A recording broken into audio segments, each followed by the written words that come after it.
Karamihan ng nagiging biktima ng rape ay di man lang nakakapanlaban. Ito ay sa kadahilan ng sila ay nasa kontrol ng kanilang rapist dahil sa verbal at physical na pananakot. O kaya, ang biktima ay nasa impluwensya ng droga na ginamit ng mga salarin upang languin ang walang kamalay-malay na biktima. Ito ang date rape. Gamit ang mga droga gaya ng Ativan, Rohypnol, Ketamine at marami pang iba. Mga droga na walang amoy, lasa at pag naihalo sa iyong inumin, magdudulot ito ng pagkahilo, panghihina at pagkamanhid ng katawan. Mistulang robot na sunod-sunuran ng biktima pag tinamaan ka ng mga drogang ito.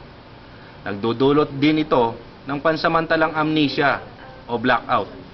Dahil pag inalala ng biktima ang mga pangyayari, wala siyang matandaan.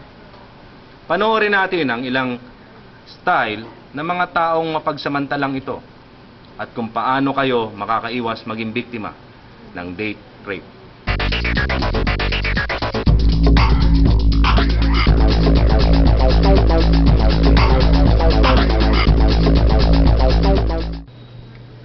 Lagi kang magsama ng kaibigan mo o kaya mga kamag-anak sa mga gimikan.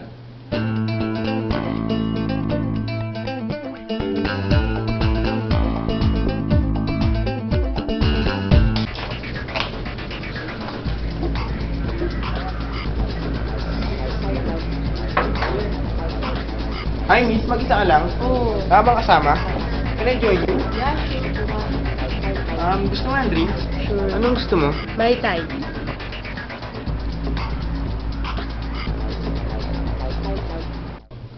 Huwag kang tatanggap ng mga inumin o pagkain sa mga taong di mo kakilala.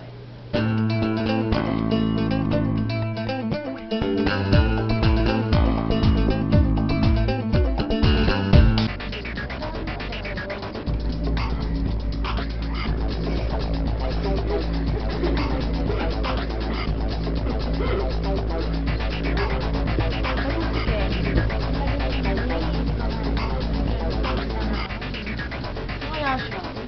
Sir, beer po.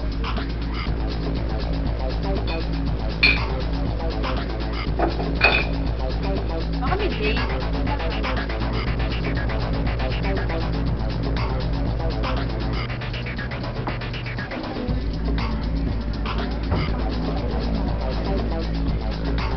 Hi, girls. I'm Jan. Kumusta kayo? Saan kayo nag-aaral? I'm from St. Mark East. Please kayo.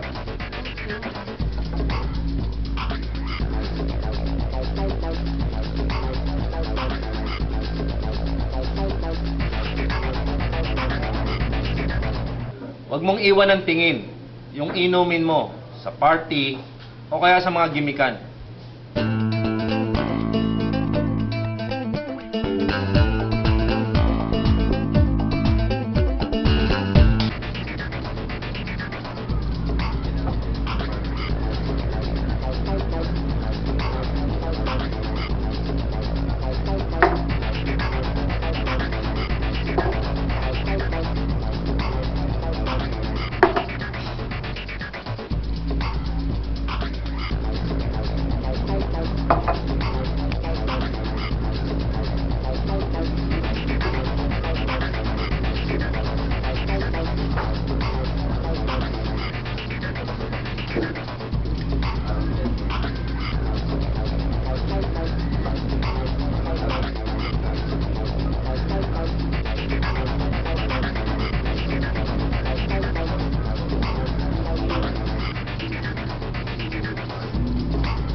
Hey, miss. Okay ka lang?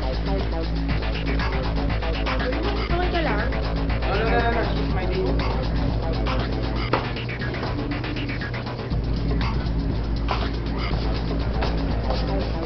Huwag kang tatanggap ng mga bukas o wala ng takip na inumin.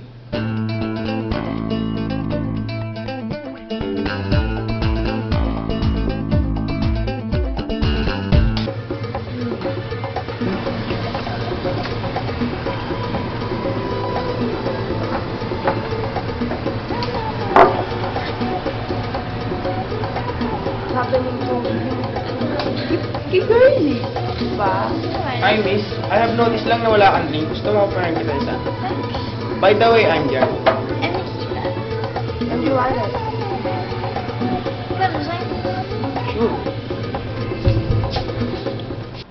Kung kayo ay makaramdam ng pagkahilo, pamamanhid ng katawan, matapos makainom ng isang inumin, agad magtungo sa staff o kaya sa management ng bar.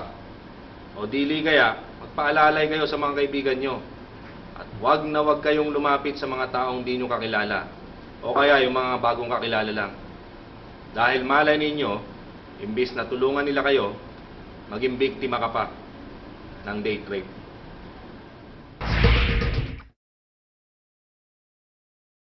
Floppin' Fairy.